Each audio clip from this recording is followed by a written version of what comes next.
तो hello student, स्वागत है आपका the BCA student YouTube channel में। जैसा कि आप लोग जानते होंगे, हमने शुरू किया है बीसीए इस पहला सब्जेक्ट जो कि था कंप्यूटर फंडामेंटल्स, जिसमें हमने टू चैप्टर्स कंप्लीट कर लिए हैं, chapter one chapter two.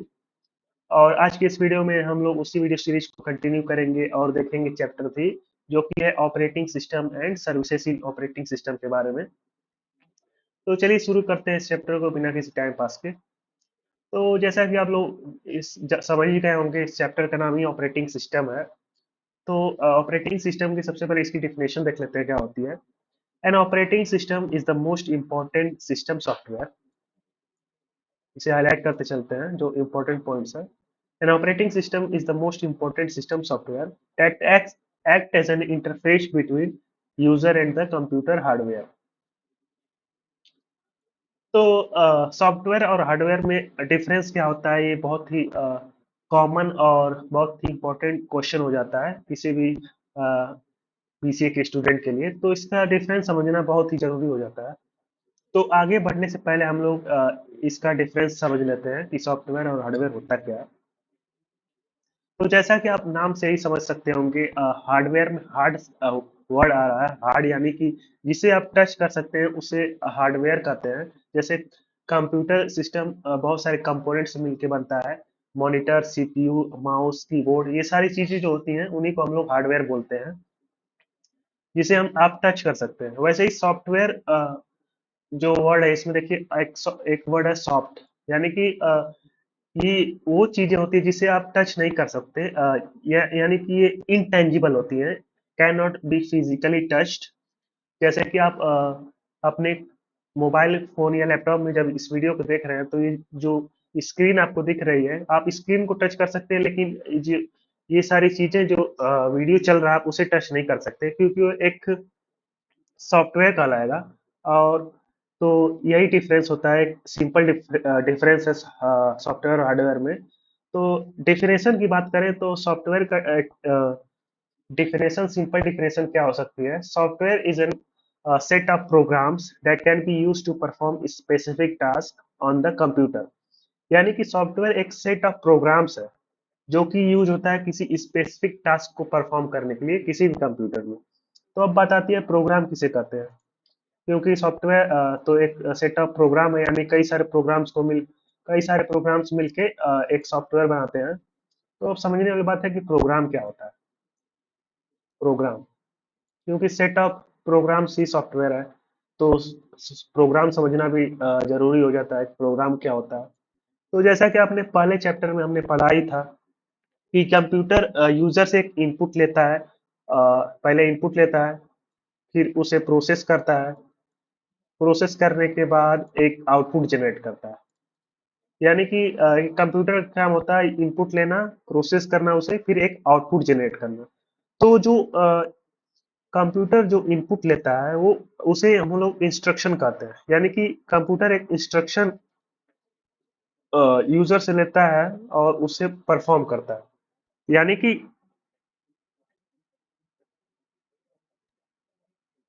Computer सिर्फ इंस्ट्रक्शन को एग्जीक्यूट करता है। इंस्ट्रक्शन, इंस्ट्रक्शन क्या होती है, इसका दूसरा नाम कमांड भी कह सकते हैं हम। कमांड यानी कि कोई टास्क हम परफॉर्म करने के लिए कंप्यूटर से बोल रहे हैं तो उसे हम इंस्ट्रक्शन बोलते हैं। तो कई सारे इंस्ट्रक्शन मिलके एक प्रोग्राम को बनाती है। यानी कि एक प्रोग्राम में कई सारी इंस्ट्रक्शन होती हैं। जैसा कि आप सी प्रोग्रामिंग लैंग्वेज में जब बहुत सारे प्रोग्राम बनाएंगे तो आप देखेंगे उसमें कई सारी इंस्ट्रक्शन होंगी। जैसे कि सम का प्रोग्राम बनाएंगे तो उसमें कई सारी इंस्ट्रक्शन होंगी, जैसे इनपुट ए, इनपुट बी, ये सारी एक एक इंस्ट्रक्शन कहलाती है। तो कई सारी इंस्ट्रक्शन मिलके एक प्रोग्राम को बनाती है। तो प्रोग्राम को भी आप डिफाइन कर सकते हैं, set of instruction is known as program. तो प्रोग्राम की एक सिंपल डिफिनेशन आपने पढ़ लिया है कि सेट ऑफ इंस्ट्रक्शन को हम लोग प्रोग्राम बोलते हैं। तो यहाँ पे होगी प्रोग्राम की डिफिनेशन। यानी कि हम तीनों चीज की डिफिनेशन और डिफरेंस समझ चुके हैं कि सेट ऑफ इंस्ट्रक्शन को प्रोग्राम बोलते हैं। ये सेट ऑफ इंस्ट्रक्शन है, इसे हम प्रोग्राम बोलेंगे। और सेट ऑफ प्रोग्राम्स को हम क्या बोलते हैं, सॉफ्टवेयर। यानी कि सॉफ्टवेयर क्या होता है, set of programs which can be use to perform specific task in the computer. तो ये हो गई डिफिनेशन ऑफ सॉफ्टवेयर। तो उम्मीद है आपको सॉफ्टवेयर की डिफिनेशन समझ आई होगी और याद रहेगी हमेशा। तो इसे आप हमेशा याद रखिएगा, सॉफ्टवेयर की डिफिनेशन क्या होती है। Set of programs is known as software which can be use to perform specific task. तो ये तो होगी सॉफ्टवेयर की डिफिनेशन। वैसे ही प्रोग्राम की डिफिनेशन क्या हो जाएगी, set of instruction which can be use to perform specific task is known as program. तो प्रोग्राम की डिफिनेशन हो गई।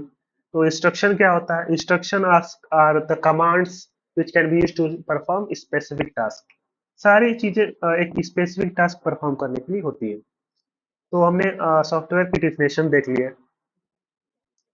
तो सॉफ्टवेयर के कुछ एग्जांपल्स जैसे तो एग्जांपल्स जानने से पहले हम लोग सॉफ्टवेयर को थोड़ा सा और डिटेल में समझते हैं।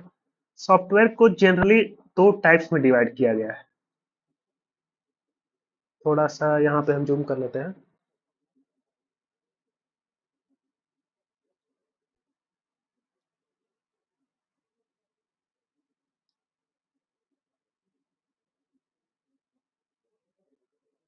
सॉफ्टवेयर को हमने दो पार्ट में जनरली डिवाइड किया जाता है, सिस्टम सॉफ्टवेयर और एप्लीकेशन सॉफ्टवेयर।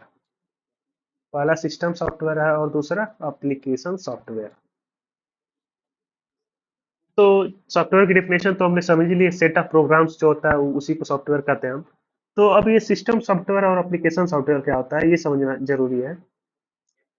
तो जो सिस्टम सॉफ्टवेयर होता है वो क्या होता है, system software provides a platform for other software to run and manage the hardware of the computer. यानी कि सिस्टम सॉफ्टवेयर एक ऐसा सॉफ्टवेयर होता है जो अलग बाकी सारे सॉफ्टवेयर को एक प्लेटफॉर्म प्रोवाइड करता है टू रन और execute on the computer hardware. मतलब क्या हुआ मैं समझाता हूँ। चलिए पहले एप्लीकेशन सॉफ्टवेयर समझ लेते हैं, थोड़ा सा इजी हो जाएगा आपको सिस्टम सॉफ्टवेयर समझना। एप्लीकेशन सॉफ्टवेयर क्या होते हैं, application software helps user perform specific task such as creating documents, editing photos और ब्राउजिंग द इंटरनेट। तो डेफिनेशन से आपको नहीं समझ में आएगा तो एग्जांपल देख लेते हैं। एप्लीकेशन सॉफ्टवेयर के एग्जांपल्स में आता है आपका सबसे पहला एमएस ऑफिस। आपने एमएस ऑफिस कभी ना कभी जरूर यूज किया होगा। उसको क्यों यूज करते हैं आप, डॉक्यूमेंट बनाने के लिए। इसमें टेक्स्ट कुछ लिखते हैं, कुछ डिजाइन करते हैं और एक डॉक्यूमेंट तैयार करते हैं। दूसरा एग्जांपल है पेंट का ले लेते हैं। विंडोज का सबसे फेमस सॉफ्टवेयर है एक पेंट। पेंट में आप लोग डिजाइनिंग करते हैं, कलरफुल कलर्स भरते हैं उसमें।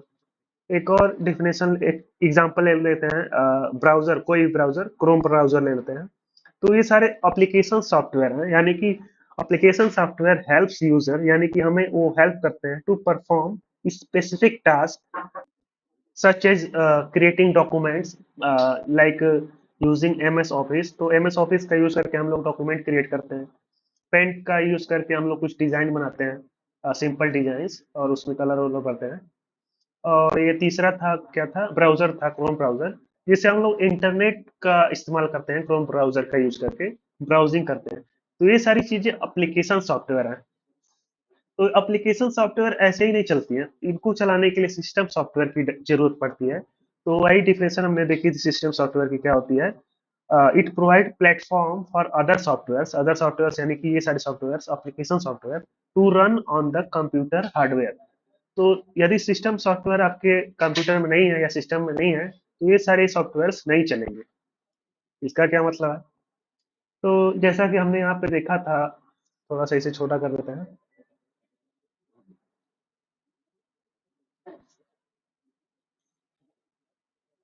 हाँ देखा था हमने कि कंप्यूटर बहुत सारे कंपोनेंट से मिलकर बनता है। मॉनिटर, सीपीयू, माउस, कीबोर्ड, ये सारे हार्डवेयर हैं कंप्यूटर के। मेन सीपीयू होता है, सेंट्रल प्रोसेसिंग यूनिट, यहीं पे सारे प्रोसेस होते हैं। तो जो कंप्यूटर होता है यानी कि सेंट्रल प्रोसेसिंग यूनिट सीपीयू जो होता है, वो जो यूजर इनपुट करता है कोई भी इंस्ट्रक्शन, वो डायरेक्टली आप किसी कंप्यूटर हार्डवेयर से कम्युनिकेट नहीं कर सकते। तो उसके लिए सिस्टम सॉफ्टवेयर एक इंटरफेस प्रोवाइड करता है ताकि आप उससे इंटरेक्ट कर सकें। यहाँ पे पहली लाइन में वही चीज लिखी हुई है Is it a most important system software that act as an interface between user and the computer hardware?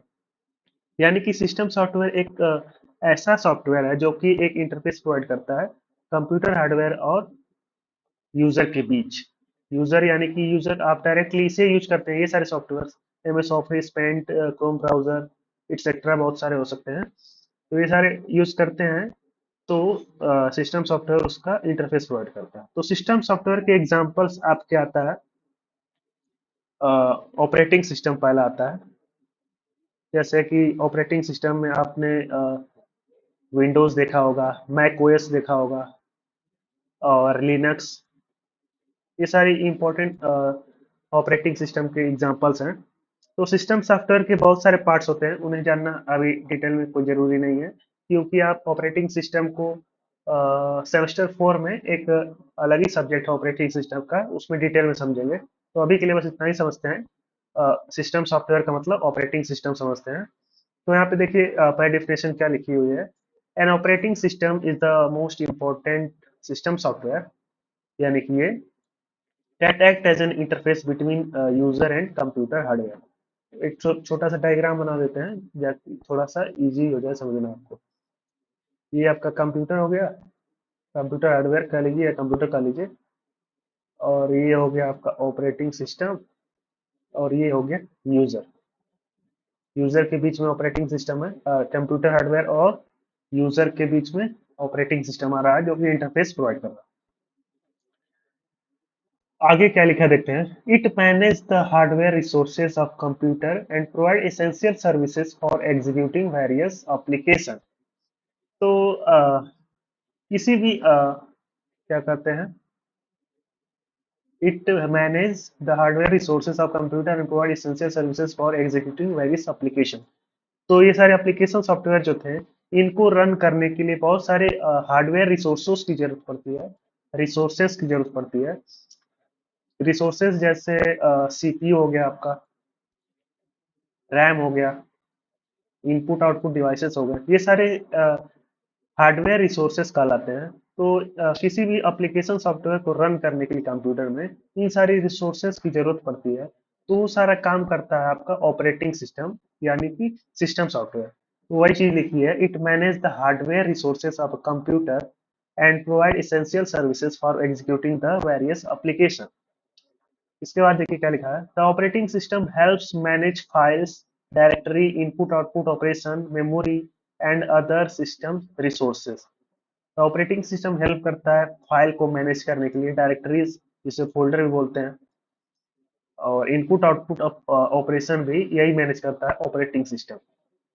तो ये तो हो गया ऑपरेटिंग सिस्टम के बारे में। तो जैसा कि हमने यहाँ पे ऑपरेटिंग सिस्टम के एग्जांपल में देखा था, विंडोज, मैक ओएस, लिनक्स, तो ये सारे तो मॉडर्न ऑपरेटिंग सिस्टम है।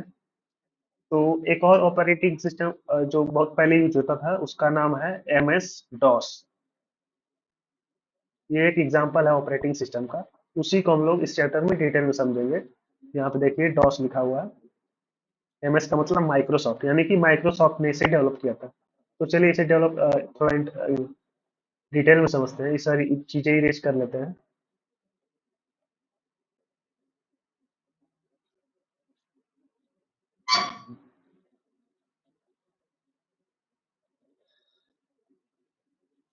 तो चलिए शुरू करते हैं डॉस पढ़ना, जिसका फुल फॉर्म है डिस्क ऑपरेटिंग सिस्टम।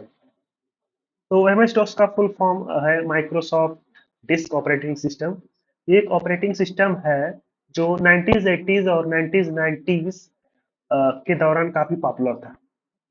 तो सबसे पहले इसकी हिस्ट्री देखते हैं। Disk operating system was first introduced by IBM. IBM एक कंपनी है जिसने इंट्रोड्यूस किया था इस ऑपरेटिंग सिस्टम को इन 1981 और आईबीएम पीसी, यानी आईबीएम के उस समय जो उस समय के पीसी थे, कंप्यूटर थे, पर्सनल कंप्यूटर, जैसा कि हमने यहाँ पे समझाई था, किसी भी कंप्यूटर को चलाने के लिए ऑपरेटिंग सिस्टम की जरूरत पड़ती है।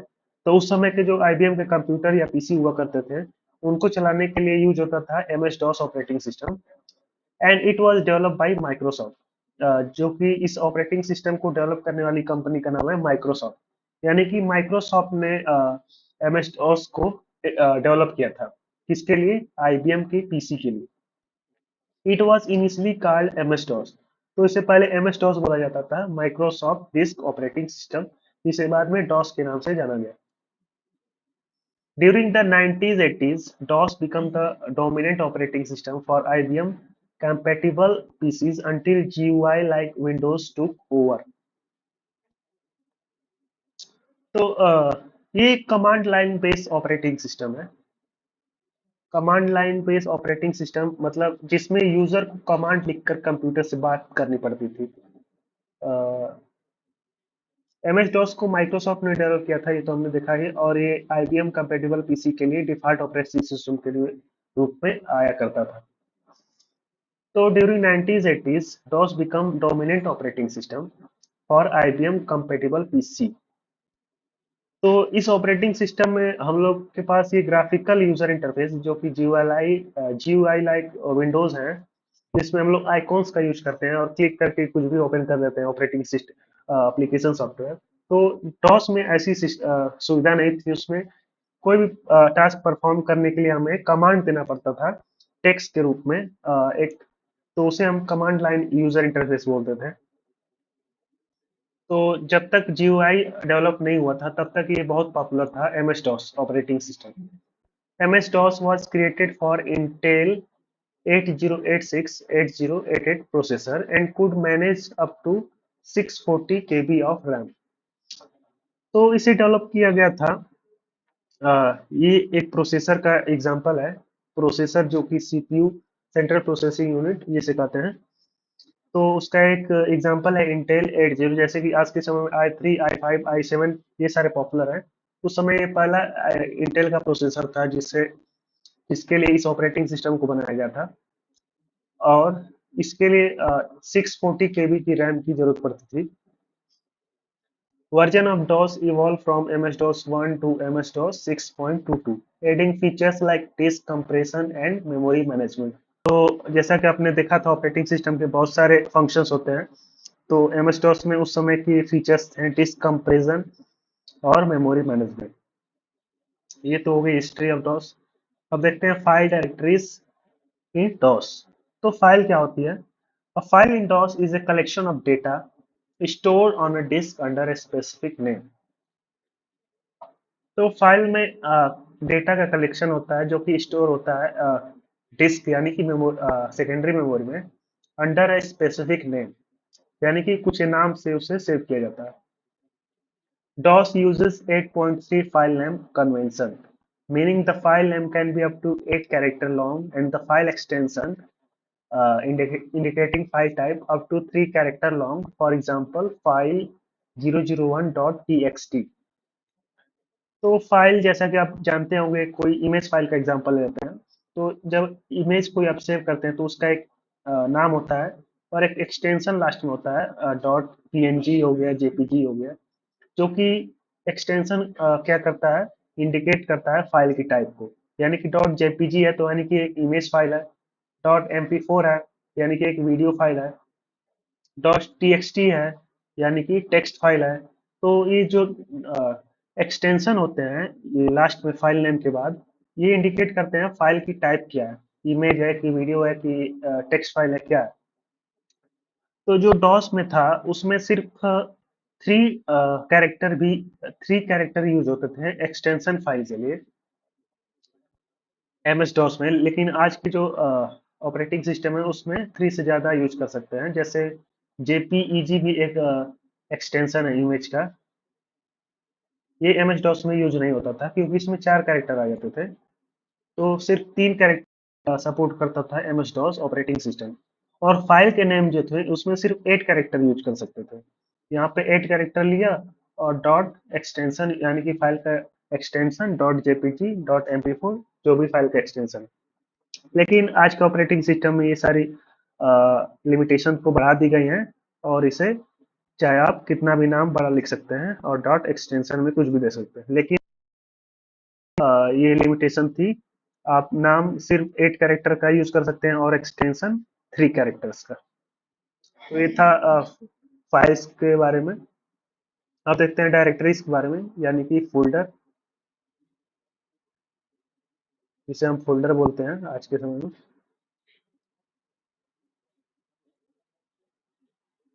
A directory is a container that holds the file and organize them systematically.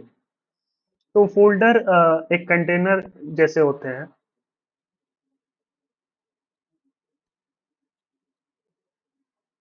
जो कि फाइल्स को कंटेन करते हैं, यानी कि इनका यूज होता है ऑर्गेनाइज करने के लिए फाइल्स को सिस्टमेटिकली।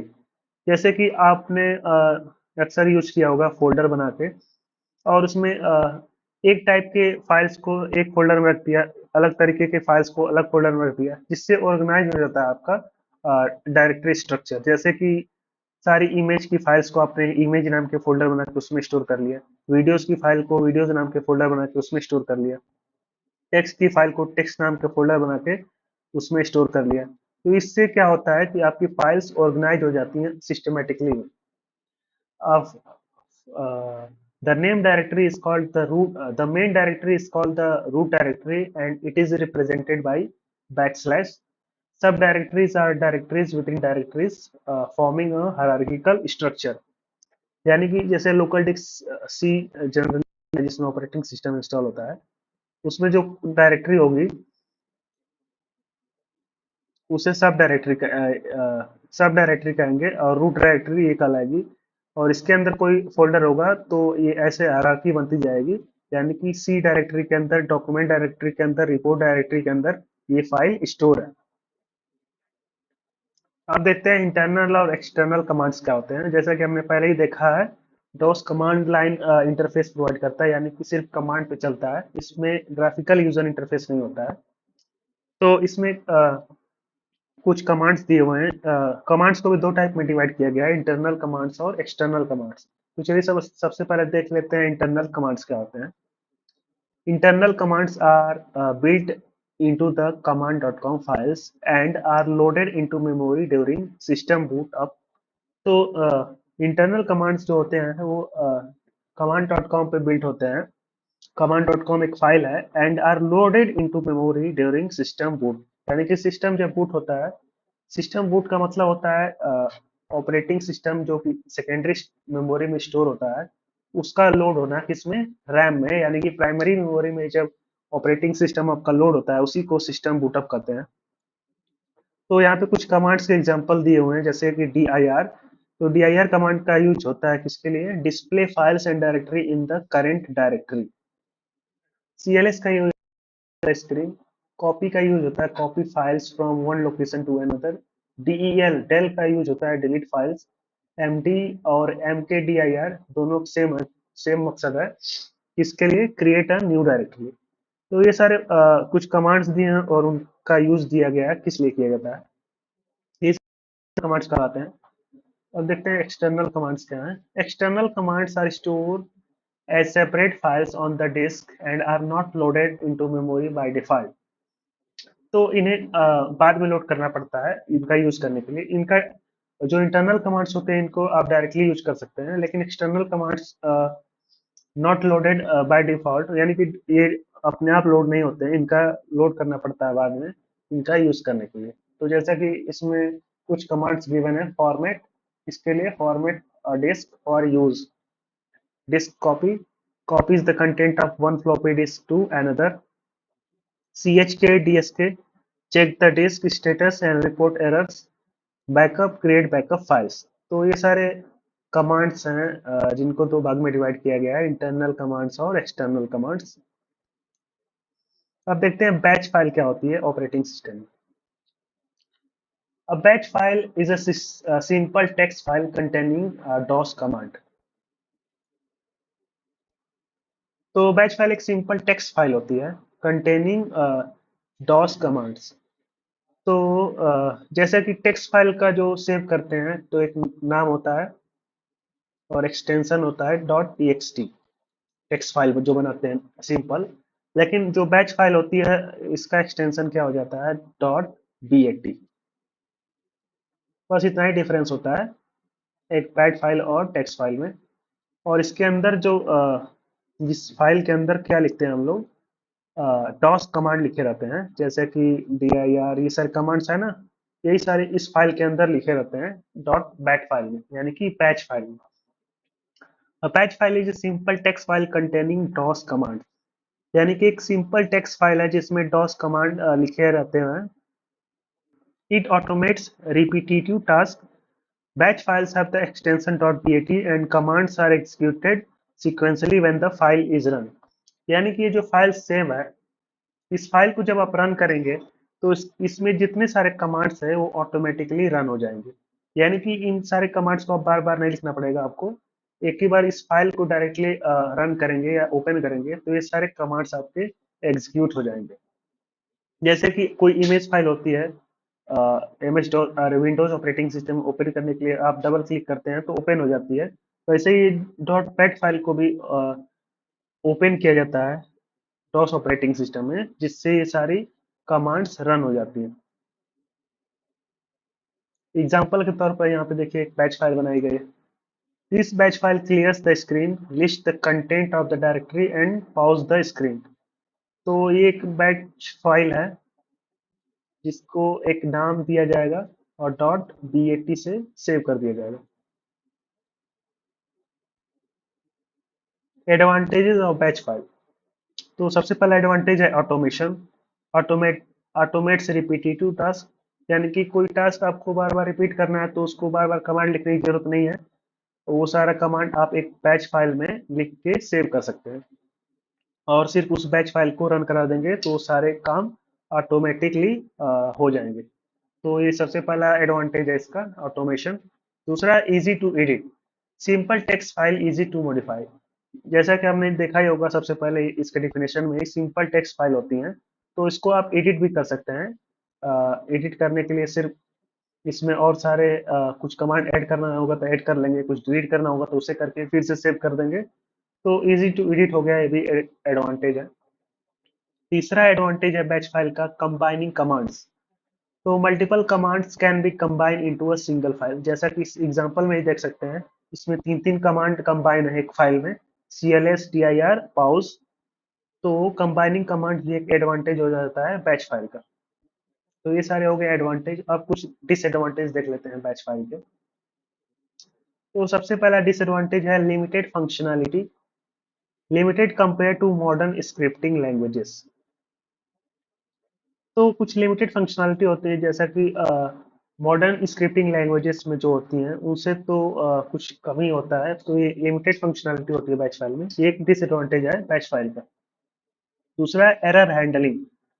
तो बैच फाइल में एरर हैंडलिंग करना थोड़ा मुश्किल होता है। बेसिक एरर हैंडलिंग बस हो पाती है इसमें, एडवांस एरर हैंडलिंग पॉसिबल नहीं होती है बैच फाइल्स में। तीसरा है complexity. Complex batch files can be hard to debug, यानी कि कुछ बहुत ही कॉम्प्लेक्स बैच फाइल बना दिए आप, यदि उसमें कुछ एरर्स है तो उसको डिबग करना बहुत मुश्किल हो जाता है। डिबग करने का मतलब होता है फाइंडिंग एरर्स, जिसे डिबग बोला जाता है। तो बहुत हार्ड टू डिबग हो जाता है कॉम्प्लेक्स बैच फाइल के लिए। तो ये हो गया डिसएडवांटेजेस ऑफ बैच फाइल। अब देखते हैं types of operating system. Operating system के कुछ टाइप्स। तो सबसे पहला टाइप है सिंगल यूजर ऑपरेटिंग सिस्टम। तो single user operating system are design for one user at a time. जैसा कि आप लोग एग्जांपल में देख सकते हैं, MS DOS, विंडोज 95, विंडोज के सारे वर्जन, ये सारी चीजें सिंगल यूजर ऑपरेटिंग सिस्टम में आते हैं। यानी कि एक समय में इसे सिर्फ एक यूजर ही चला सकता है। दूसरा है multi user operating system. Multi user operating system allow multiple user to access the system simultaneously at और डिफरेंट टाइम्स। तो ये जो ऑपरेटिंग सिस्टम के एग्जांपल हैं, ये मल्टी यूजर ऑपरेटिंग सिस्टम के टाइप्स हैं जिन्हें आप मल्टीपल यूजर्स के मल्टीपल यूजर्स एक साथ इसे चला सकते हैं। यूनिक्स, लिनक्स और विंडोज सर्वर। तीसरा टाइप है real time operating system. So real-time operating system are designed or used in system where strict timing required are critical. They are used in embedded systems like medical devices, robotics, industrial control system. Example के तौर पर VxWorks, RT Linux, ये सारे example हैं real time operating system. अब देखते हैं चौथा टाइप क्या ऑपरेटिंग सिस्टम का। तो यहाँ पे आप देख सकते हैं चौथा टाइप है time sharing operating system. Time sharing operating systems allow multiple users to use the computer simultaneously by sharing processor time। तो टाइम शेयरिंग ऑपरेटिंग सिस्टम एक ऐसा ऑपरेटिंग सिस्टम का टाइप है जिसको हम लोग साइमल्टेनियसली शेयर कर सकते हैं बहुत सारे यूजर्स में बाय शेयरिंग प्रोसेसर टाइम, यानी कि सीपीयू को शेयर करके इससे बहुत सारे यूजर्स में डिवाइड कर सकते हैं या यूज कर सकते हैं।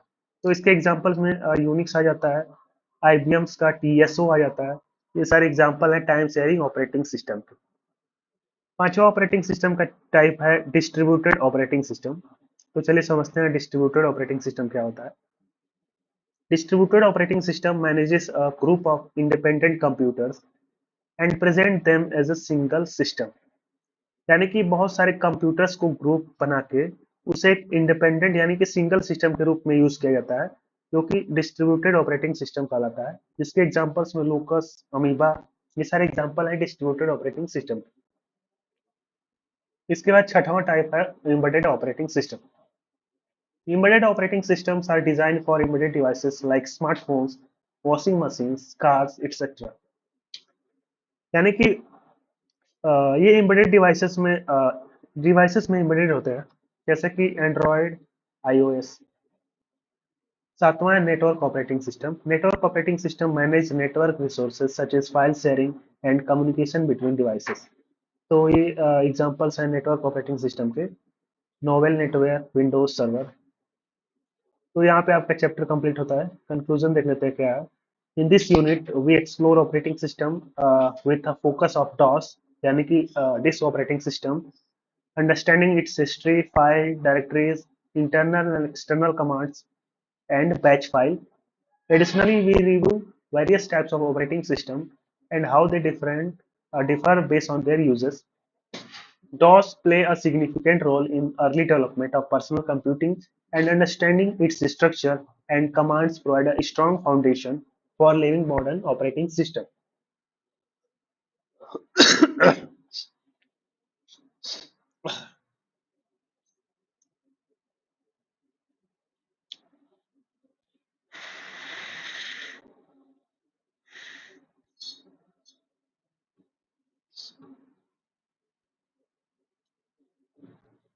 यानी कि डॉस ने एक सिग्निफिकेंट रोल प्ले किया है in the development of personal computers.